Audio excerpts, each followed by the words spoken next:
بسم اللہ الرحمن الرحیم۔ السلام علیکم دوستو، دنیا بھر کی بریکنگ اور سلیکٹڈ نیوز میں آج آپ سنیں گے، لیکن اس سے پہلے اگر ہو سکے تو لائک اور سبسکرائب کا بٹن ضرور دبا لیں، شکریہ۔ افغانستان کے کابل ایئرپورٹ پر فائرنگ کے تازہ واقعہ میں 7 افراد مارے گئے۔ کابل ایئرپورٹ پر افراتفری اور فائرنگ کے نتیجے میں 7 افراد مارے گئے۔ برطانوی آرمی کی جانب سے اموات کی تصدیق کر دی گئی ہے۔ برطانیہ کی وزارت دفاع کا کہنا ہے کہ کابل ایئرپورٹ کے باہر ہجوم میں 7 افغان باشندوں کی موت ہوئی ہے۔ کابل پر قبضے کے بعد سے وہاں موجود متعدد افراد افغانستان چھوڑنے کے لیے بے تاب دکھائی دیتے ہیں۔ وزارت دفاع کے ترجمان کی جانب سے جاری اعلامیہ کے مطابق اس وقت وہاں کی صورتحال خاصی پیچیدہ ہے، لیکن ہم اس پر قابو پانے کے لیے وہ سب کچھ کر رہے ہیں جو ہم کر سکتے ہیں۔ ایئرپورٹ کے باہر افراتفری کے مناظر دیکھنے میں آئے ہیں اور اکثر افغان باشندے اور غیر ملکی شہری افغانستان سے انخلاء کی کوششوں میں مصروف دکھائی دیتے ہیں۔ اس وقت حامد کرزئی انٹرنیشنل کابل ایئرپورٹ پر 4500 امریکی فوجی تعینات ہیں اور 900 برطانوی فوجی ایئرپورٹ کی حفاظت اور گشت کے لیے موجود ہیں۔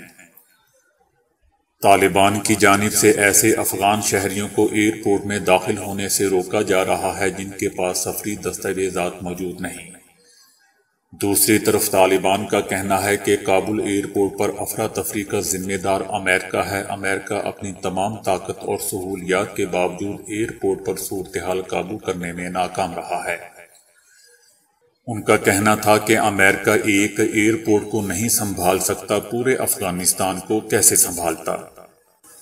ملک میں ہر طرف امن اور سکون ہے، لیکن صرف کابل ایئرپورٹ پر ہی افراتفری ہے۔ زمین پر صورتحال نہایت ہی مشکل ہے، لیکن ہم پوری کوشش کر رہے ہیں کہ محفوظ بنا سکیں۔ برطانوی وزیر دفاع کا کہنا ہے کہ 31 اگست کی امریکی ڈیڈ لائن تک دنیا کا کوئی بھی ملک ہر ایک کو وہاں سے نکالنے کے قابل نہیں ہوگا۔ ان کا کہنا تھا کہ لگتا ہے کہ امریکیوں کو وہاں ڈیڈ لائن کے بعد ہی رہنا ہوگا اور ایسی صورت میں ان کا ہمارا مکمل تعاون حاصل رہے گا۔ افغانستان کے دارالحکومت کابل کے ایئرپورٹ کے باہر طالبان نے شہریوں کو اکٹھا ہونے سے روکنے اور قطاریں بنانے کے لیے ضوابط نافذ کیے ہیں۔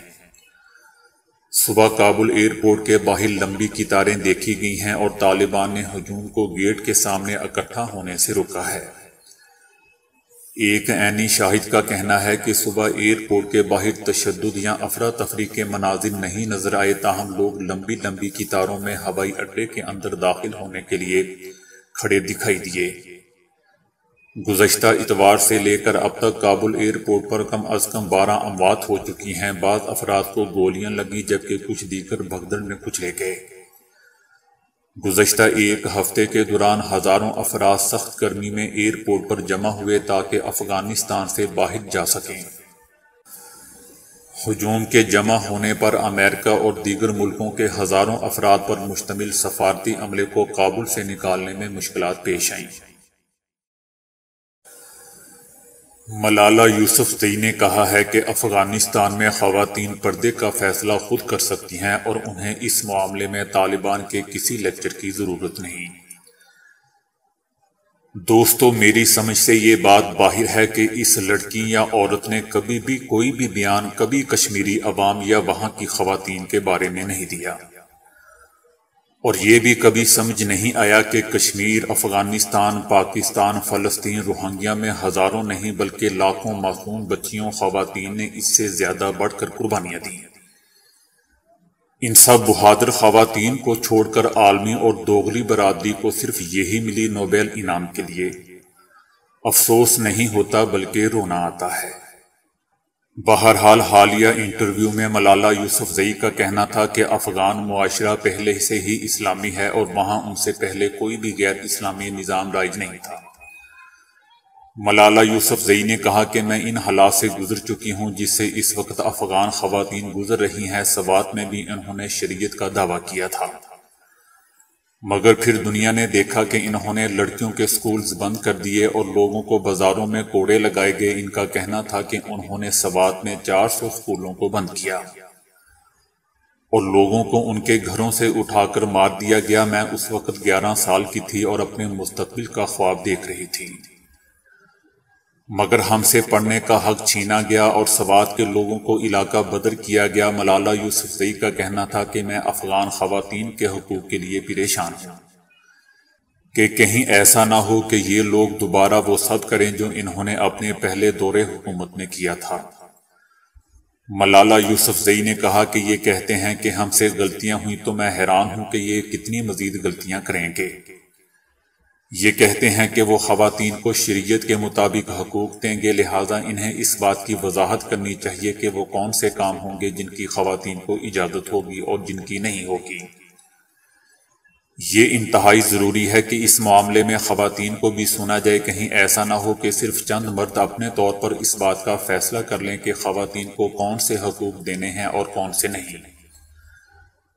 ملالہ یوسفزئی کا کہنا تھا کہ انہوں نے اپنے پہلے دور حکومت میں خواتین کو روزگار اور لڑکیوں کو تعلیم سے روک دیا تھا اور خواتین کو سر عام کوڑوں کی سزائیں دی جاتی تھیں۔ اس کا کہنا تھا کہ افغان خواتین کو چاہیے کہ اپنے حقوق کے لیے آواز اٹھائیں اور اپنی تعلیم اور روزگار کا سلسلہ دوبارہ شروع کریں، اور روکے جانے کی صورت میں وہ ببنگ دہل کہیں کہ یہ حق انہیں اسلام نے دیا ہے۔ ملالہ یوسفزئی کا کہنا تھا کہ پاکستان کا افغان امن عمل میں اہم کردار رہا ہے اور پاکستان کو چاہیے کہ وہ تحفظ کی تلاش میں سرکردہ افغان عوام کے لیے بارڈر کھول دیں اور مہاجر کیمپوں میں لڑکیوں کی تعلیم کا بندوبست بھی کریں۔ ملالہ یوسفزئی کا کہنا تھا کہ جمہوریت ہی آگے بڑھنے کا واحد راستہ ہے جس کی اسلام میں بھی اجازت ہے، اس لیے یہ فیصلہ افغان عوام کریں کہ ان کا صدر اور وزیر اعظم کون ہوگا۔ بھارتی ریاست مدھیہ پردیش میں ایک لڑکی لوڈو کی گیم ہارنے پر اپنے والد کے خلاف عدالت پہنچ گئی۔ ریاست مدھیہ پردیش کے دارالحکومت بھوپال میں اپنی نوعیت کا منفرد کیس سامنے آیا ہے، جہاں لوڈو گیم ہارنے پر بیٹی باپ کے خلاف عدالت پہنچ گئی۔ بیٹی نے الزام عائد کیا ہے کہ اس کے باپ نے اسے لوڈو کی گیم میں شکست دے کر اس کے اعتماد کو ٹھیس پہنچائی ہے۔ لڑکی کے مطابق اسے یہ اعتماد تھا کہ اس کا باپ اسے گیم میں نہیں ہرائے گا، لیکن اس کے اعتماد کو پہلا جھٹکا اس وقت لگا جب اس کے باپ نے اس کی گوٹی ماری۔ اس کے بعد نہ صرف گیم میں شکست دی بلکہ چڑھانے کے لیے مزید کئی گیم میں شکست دی۔ لڑکی اپنے والد کے اس سنگین فعل سے اتنی دل برداشتہ ہوئی کہ اسے باپ کہنا بھی چھوڑ دیا اور گھر والوں سے بات چیت بند کر دی۔ عدالت کی جانب سے لڑکی کی کاؤنسلنگ کی جا رہی ہے۔ اب تک 4 سیشن ہو چکے ہیں، جس کے باعث لڑکی اور اس کے گھر والوں کے تعلقات میں بہتری آئی ہے۔ شکرقندی ایک مشہور جڑ ہے۔ پاکستان اور بھارت میں ہر جگہ بکثرت پیدا ہوتی ہے، اگرچہ یہ کھانے میں لذیذ ہوتی ہے اور قابل قدر غذائیت رکھتی ہے، لیکن قیمت کے اعتبار سے سستی ہوتی ہے، اس لیے امیر لوگ اس کی طرف رغبت نہیں رکھتے، البتہ غریب لوگ نہایت ہی شوق اور رغبت سے کھاتے ہیں۔ شکرقندی بظاہر نشاستہ اور شکر کا مجموعہ ہے، در حقیقت یہ چیزیں شکرقندی کا جزو اعظم ہے، لیکن اس میں دوسرے لطیف اجزاء بھی پائے جاتے ہیں، چنانچہ اس میں وٹامن اے کافی مقدار میں ہوتے ہیں۔ اس کے علاوہ فولاد اور بعض دیگر معدنی اجزاء بھی کیمیائی تجربہ کرنے پر اس میں ملتے ہیں، لہٰذا شکرقندی بدن کو توانائی بخشنے والے غذائی اجزاء کا مجموعہ ہے۔ غذائیت کے لحاظ سے یہ آلو پر فوقیت رکھتی ہے۔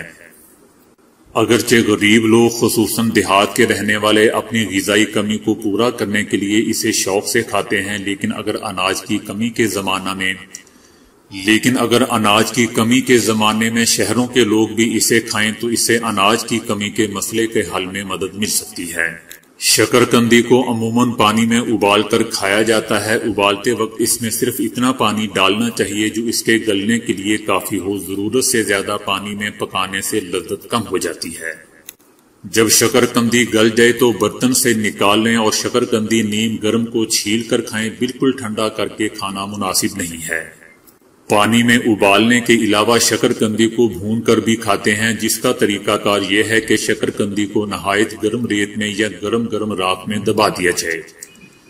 جب شکرقندی پک جائے تو نکال لیں اور چھیل کر کھائیں۔ اس میں شک نہیں کہ اس طرح بھونی ہوئی شکرقندی نسبتاً زیادہ لذیذ ہوتی ہے، البتہ ابالنے کے مقابلے میں اس طرح بھوننے میں زیادہ تکلیف کرنا پڑتی ہے، جو ہر گھر میں آسانی سے نہیں ہو سکتا۔ بعض لوگ شکرقندی کا حلوہ بنا کر بھی کھاتے ہیں۔ یہ حلوہ بدن کو تقویت بخشتا ہے۔ اس کا بنانے کا طریقہ کار یہ ہے کہ شکرقندی کو باریک باریک تراش کر خشک کر لیں۔ اس کے بعد اس کا آٹا بنا لیں۔ روزانہ صبح کے وقت 1 چھٹانک یہ آٹا لے کر 1 چھٹانک دیسی گھی میں بھونیں اور 3 چھٹانک چینی شامل کر کے حلوہ تیار کر لیں۔ ذائقے کے لیے اگر آپ چاہیں تو اس میں مغز بادام، مغز پستہ اور ناریل باریک باریک تراش کر شامل کر سکتے ہیں۔ دوستو، یہ حلوہ دماغ کو طاقت دیتا ہے، جسم کو موٹا کرتا ہے اور قوت مدافعت کو بڑھاتا ہے۔ اس کے علاوہ یہ حلوہ اکسیر کا درجہ رکھتا ہے۔ دوستو، شکرقندی کے جہاں جہاں فوائد ہیں وہاں اس کے نقصانات بھی ہیں۔ یہ قبض کرتا ہے، اس لیے کمزور معدے والے احباب اسے استعمال نہ کریں۔ پیٹ میں بعض اوقات افارہ پیدا کرتی ہے، جسم کو موٹا کرتی ہے، دفتری کام کرنے والوں کے لیے مناسب نہیں ہے۔ یہ دیر میں ہضم ہوتی ہے، البتہ اگر چینی یا شہد ملا کر کھائی جائے تو پھر اس کی یہ خاصیت ختم ہو جاتی ہے، یا پھر کالی مرچ اور نمک وغیرہ لگا کر اس کو استعمال کیا جائے۔ شوگر کے مریض شکرقندی استعمال نہ کریں، اسی طرح دل کے مریض بھی اسے استعمال نہ کریں، البتہ شکرقندی استعمال کرنے کے بعد تھوڑی سی سونف چبا لینے سے اس کے مضر اثرات دور ہو جاتے ہیں، مگر دوستو پرہیز ہی ہوتا ہے۔ تو دوستو، ابھی کے لیے اتنا ہی۔ ویڈیو کو لائک اور شیئر کرنے کا بہت بہت شکریہ۔